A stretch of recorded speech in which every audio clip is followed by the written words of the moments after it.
Tomorrow always holds the promise of something new and exciting. And this strangely graceful, bold, and creative building bears out that promise. But tomorrow is always built on today. And that is where our story begins. Hello. Welcome back, not to the USS Cod Memorial down on the lakefront, but to the IX Center. The IX Center was built in World War II to manufacture a heavy long-range bomber that never got built. It ended up being used to make B-29 wing spars and things. And then after the war, during Korea 50s, 60s, it was a tank plant. They built M41 Walker Bulldogs and M42 Dusters here. And then after that, in the 80s, it became an international exposition center, which is why we're here today, because every year when the weather starts getting on your nerves and you want to kill somebody, we have the great big home and garden show. And it's an opportunity for all the people in Northeast Ohio to come and look at all is more basement waterproofing windows and roof companies that you'd ever want to look at, but also ShamWow and the Miracle brushes. And nonprofits can have display booths here where we, USS Cod Submarine Memorial, can tell people in the area, hey, you got a World War II submarine right downtown on the lakefront. So my crew, we basically create for 10 days a small miniature submarine museum inside the show. And we just got set up, and Evan, through the miracle of editing, will show you what staging and setting up our booth involves. Let's go inside.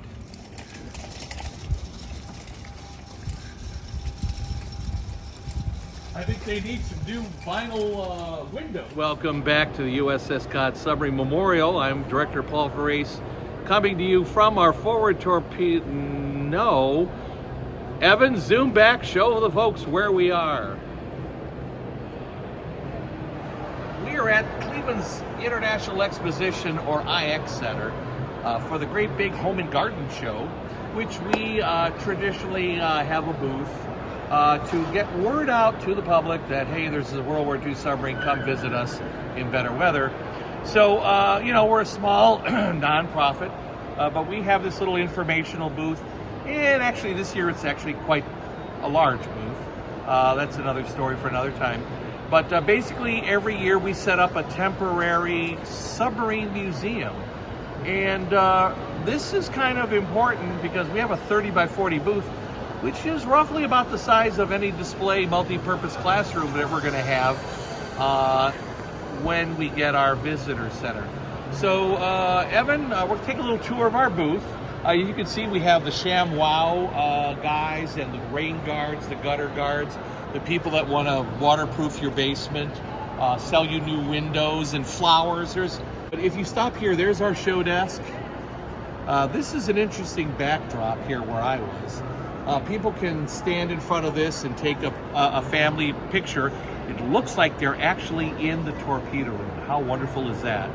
Over here, we have a new model of the boat that was just donated by a very generous family of Cod. We have a Mark 43 Cleveland-built homing torpedo. We have our little submarine theater showing film, actually video of our dry docking a few years ago under the beautiful sign hand-built by Jim Newton and delivered just today. Here in the center, we have the work of James Popovic, so that people can come here and see and experience a little bit of submarine while they're here. Let's go around to the other side. Over here is our Mark 44 homing torpedo on the display transport cart we engineered. Tourist submarine. Over here we have some cycloramic images of the interior of the Cod. We have things that go boom.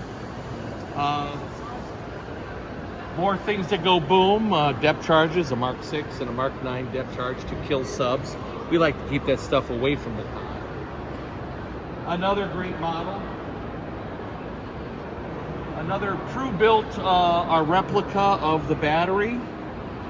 One of the 252 battery cells. So that's been a real interesting display. Over here we have our ECM Mark II code machine display. No way am I bringing the code machine down here. And for those of you that are aware, you know, when we were towed out of Cleveland to go to dry dock, the tugboat pulled us into a Coast Guard cutter. So here's a reproduction of the community chest card from the Cleveland edition of the what's the name of that game? Monopoly. Anyway, so there's, you know, we figured we might as well embrace the sun. So yes, there's the community chest card because Cod collides with Coast Guard ship. And of course, the key to having a booth like this is the donation boxes. And God bless our visitors here. They're quite generous to offset the costs involved in staging a temporary submarine museum. So Evan's got some great B-roll. We'll intersperse that to show what it takes. We have a great crew. They really turn to and help transport artifacts from our storage facility from the boat itself. We got down here and assembled. We laid our cheesy carpet and we set up our grid wall. It takes a lot of work, and we've got a big crew and a very dedicated crew. And of course, in 10 days, when the show is over, we've got to break all this stuff down and put it away for another year. So, but what else are you going to do in February in Cleveland? You know, I mean, hit the icicles that are forming on your house? That's no fun.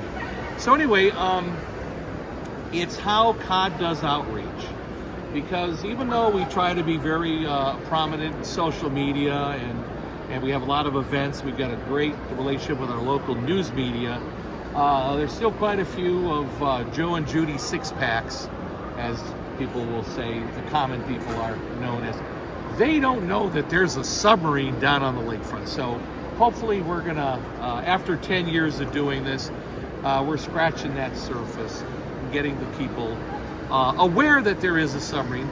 And our friends over there, well, there's a drone dropping a grenade. We'll go say hi to, come on with me, let's go say hi to Tim Daly. And at the USS Cleveland, and to also generate income, they're selling these beautiful Persian flying carpets. Anyway, Tim, how you doing? Good, Paul. Good to see you. Let's be friendly for the YouTube channel. All right. So, Tim, tell us, what the heck are you doing here? What is the USS Cleveland? Go. So back in 2018, the Navy authorized the building of the fourth USS Cleveland in the Navy's history. It is currently being built at Marionette, Wisconsin. So that's the home and garden show.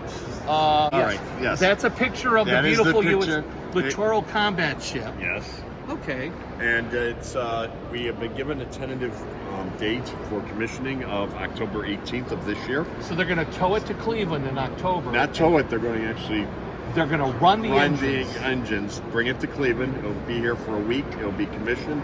Go out to St. Lawrence Seaway down to Mayport, Florida, where their home base will be. They're going to keep Mayport, Florida safe from communist aggression. Until they're shipped out wherever. There are currently 3 of them serving in the Middle East right now. Okay. So if we give you some more snacks from our larder, we're going to get an invitation for a tour? Sure. Okay, good. So we got to keep Tim.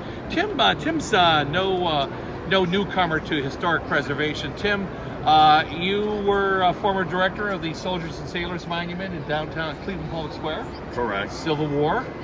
And yeah, so you got some great things on display. You're selling some merch. Yep. So USS Cleveland, LCS 31, they're going to build it and it'll be commissioned in Cleveland. That'll be great. And they're even talking about in 30 years, if it's not given to foreign people they're going to come back and use it as a memorial museum ship. Yes, that is the game. Where are you going to put it? Somewhere on the lakefront. My deck gun will fire coconuts. I understand that. So anyway, this is the giant. This is probably about a third of the building that was built in World War II for the B-19 heavy bomber project that never got off the ground, literally and figuratively. Well, they did build one plane. They flew it to Cleveland to make sure the big door opened properly, and it did fit, but they never built the bomber because the Boeing B-29 was a much better design. So this was utilized for building parts for the B-29, and then in the 50s, early 50s, they started building tanks and heavy armored vehicles here. So really, really old Clevelanders, who are now sadly all gone, used to call this the bomber plant. Most of the people called it the tank plant, and now all the young whippersnappers know it as the IX Center. So anyway, so that's where we're going to be for the next 10 days. So remember, hit the like, subscribe, notification bell, and if you're in the neighborhood, come visit us and buy some of the beautiful Itapod. Anyway, thanks for joining us.